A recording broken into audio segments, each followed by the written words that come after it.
There's only one place in the world where every step you take and in every direction you look, you find beauty, reveal meaning, and connect with your roots.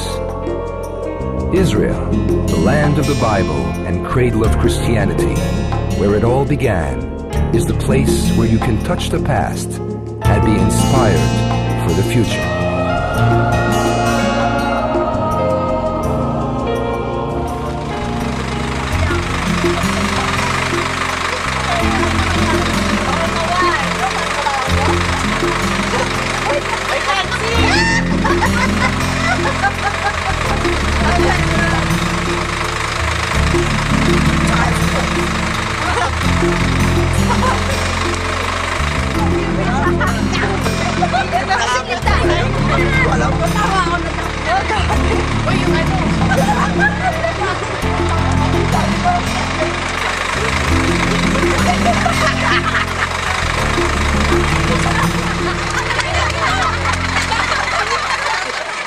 And in the 6th month, the angel Gabriel was sent from God into a city of Galilee named Nazareth.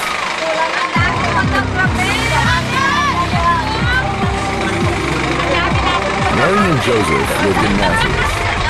A visit to the city, its churches and sites, is a journey to the birthplace of Christianity.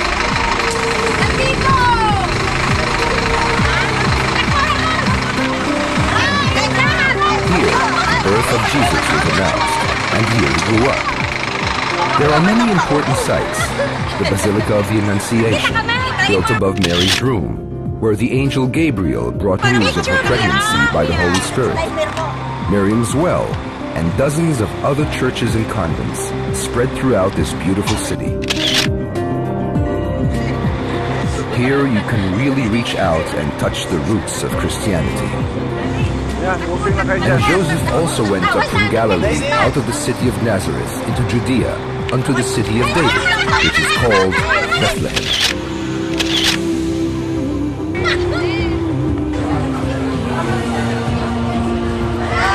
Bethlehem, the birthplace of Jesus. When a shining star appeared in the east, Jesus was born. In the Church of the Nativity, this silver star, engraved in 5 languages, proclaims the significance of the place. Here, Jesus was born to the Virgin.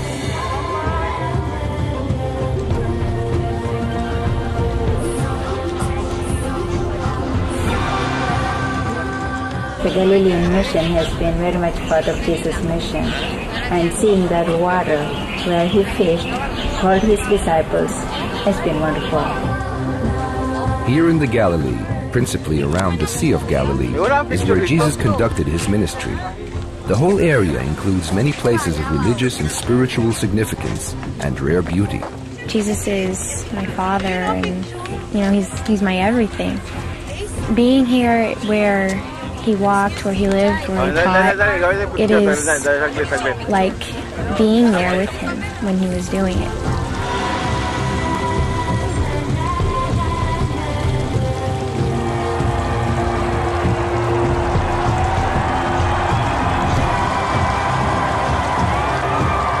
We sit on this hill like the first disciples, and we listen to Jesus.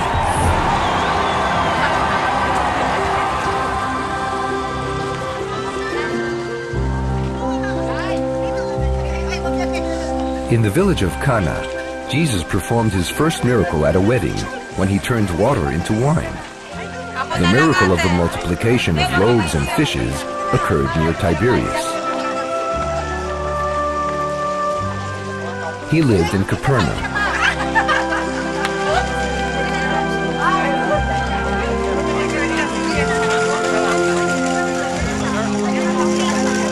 Walking where Jesus walked, seeing the Sea of Galilee where he sat, it was just put a real face on what we read in Scripture. And so yes, it comes alive to us. It becomes a real place and not just words on a page. Here, on the Mount of Beatitudes, he gave the famous Sermon on the Mount.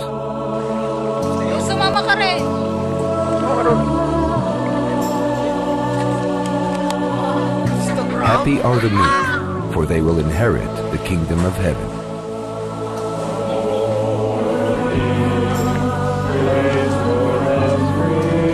When I got here, I could feel such a deep presence of God that I have not felt anywhere else. Awesome. It's just wonderful. We're so grateful.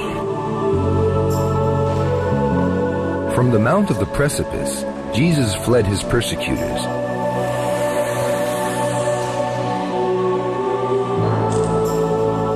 And on Mount Tabor, his transfiguration occurred.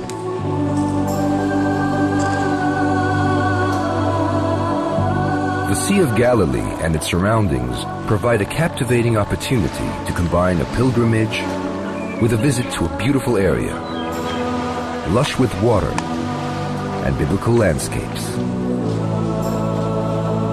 Snow-capped mountains, full of towns and villages and varied accommodations.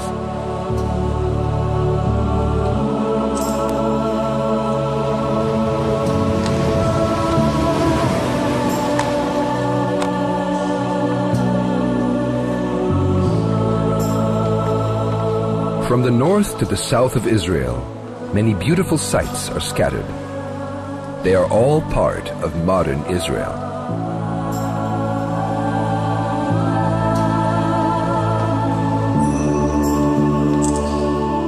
They are also a short distance from one another.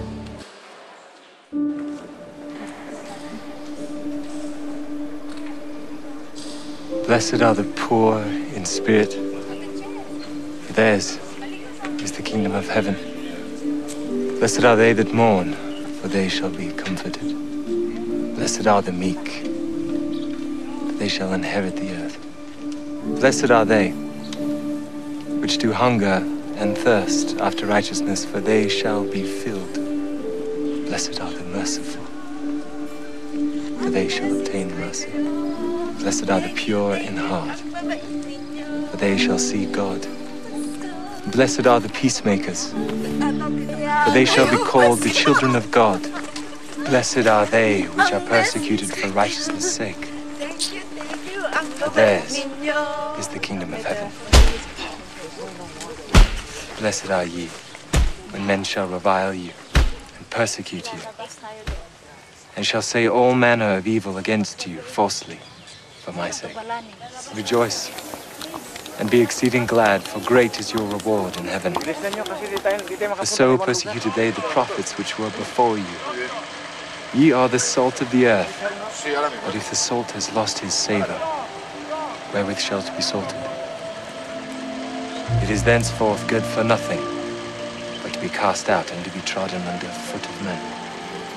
Ye are the light of the world. A city that is set on a hill cannot be hid. Neither do men light a candle, and put it under a bushel, but on a candlestick, and it giveth light unto all that are in the house. Let your light so shine before men, that they may see your good works, and glorify your Father which is in heaven.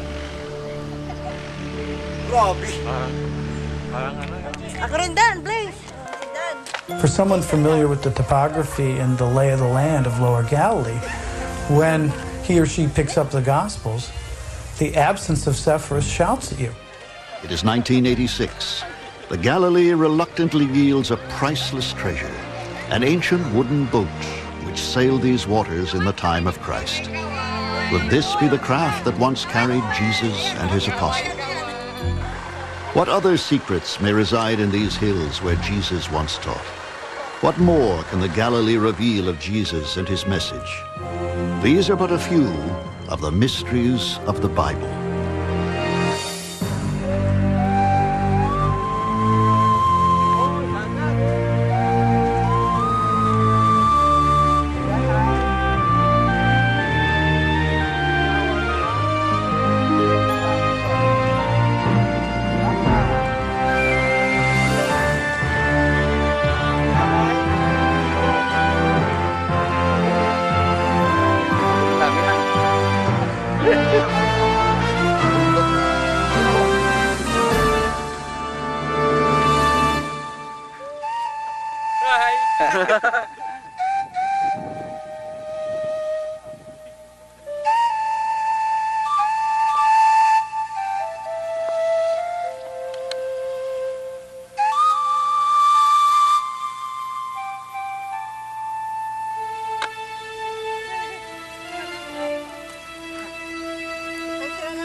mabilis ha. Mabilis, mabilis. Mabilis. Yung mabilis, pinakamabilis. Yung pinakamabilis. Grabe naman ka.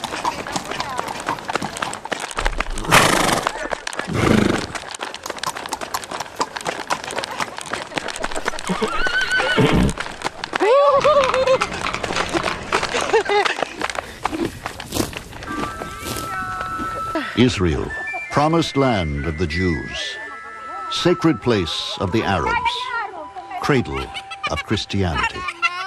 Here, 2,000 years ago, lived a man called Jesus. The life of Jesus was a brief 33 years, and of those, only 3 are chronicled in the New Testament. Those years were largely spent here, in the northern region of the Holy Land known as the Galilee. Precious little evidence exists to reconstruct a portrait of the historical Jesus.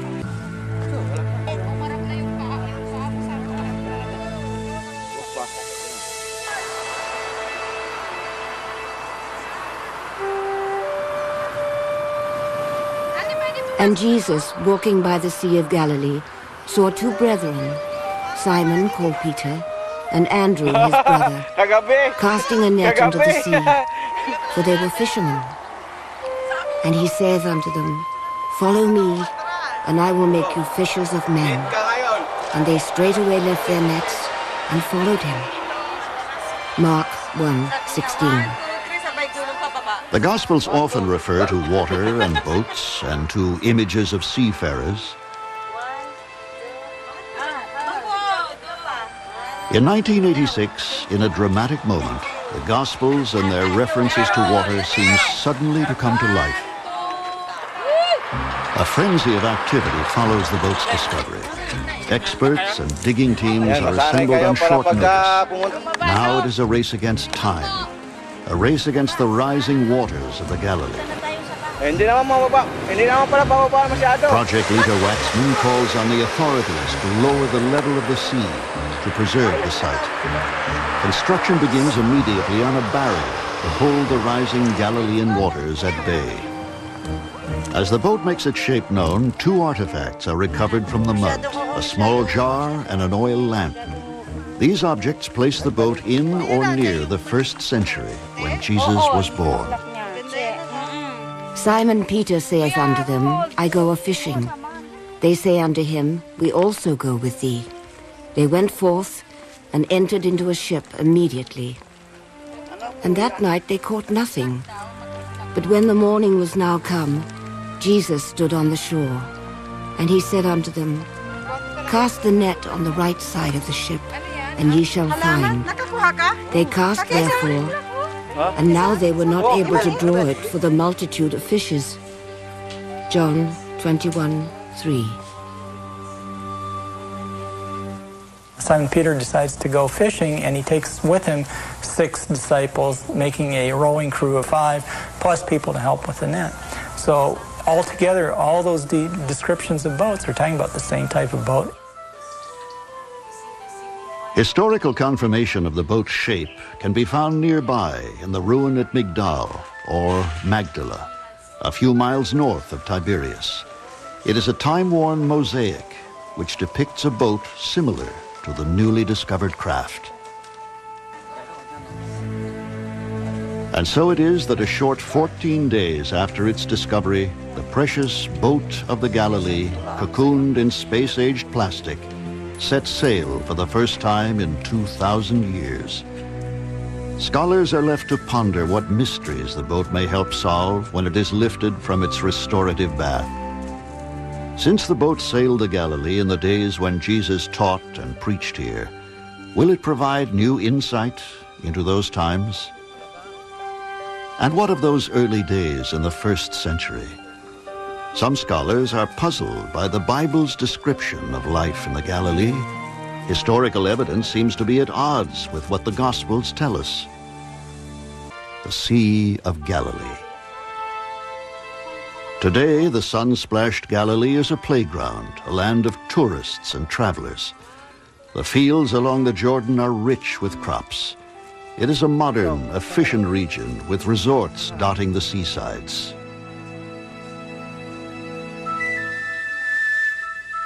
But the Gospels paint quite a different picture of the Galilee 2,000 years ago. In the Gospels, the Galilee is a pastoral place. The bustle of a big city like Jerusalem must have been quite a contrast to the towns which embroider the story of Jesus, towns like Nazareth, Cana, and Capernaum.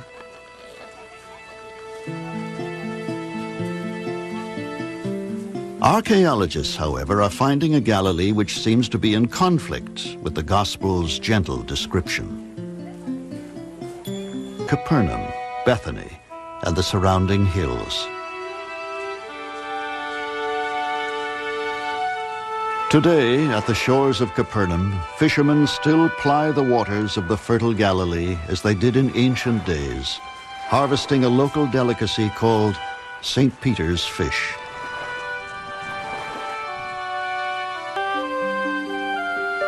This hallowed land, this Galilee, this land of contrast, land of thirst and bountiful springs, land of fertile valleys pierced by lofty heights, a sea of bounty and of mystery. The message Jesus brought as a dynamic challenge 2,000 years ago reaches out across the ages as a clarion call from a timeless place of history, a timeless place of mystery, still known as the Galilee.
Nagantayan kayo. Lalo ako naman magkasama.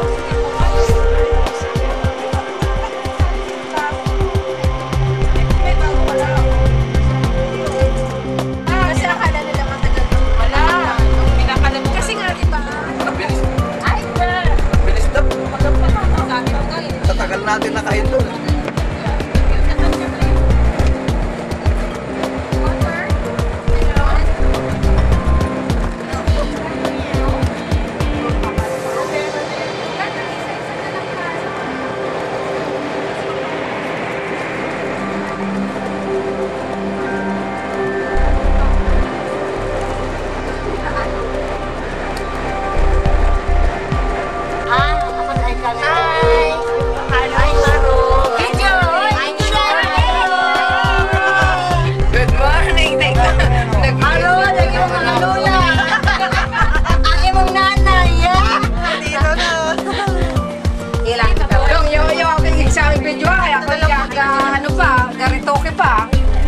Ayan, kita na tao. Oo. Damdam pa. Mga bandi doon, mahulog pa. Ayusin mo ng bandi. Bunitik eh, mahulog. Ay, kapag naning ano na, ito pa na ano. Pupayong, nagkatwistik dito. Pupayong tayo. Ito, pupayong, oy. Oy, may payo ako kasi nga. Oy, ulan, magpayong. Oy, bibigyan pala yung mag-ulan. O, di. Alam ko yung payo. Parang, ano, girls na. Ganda nga naman. Walang ulan.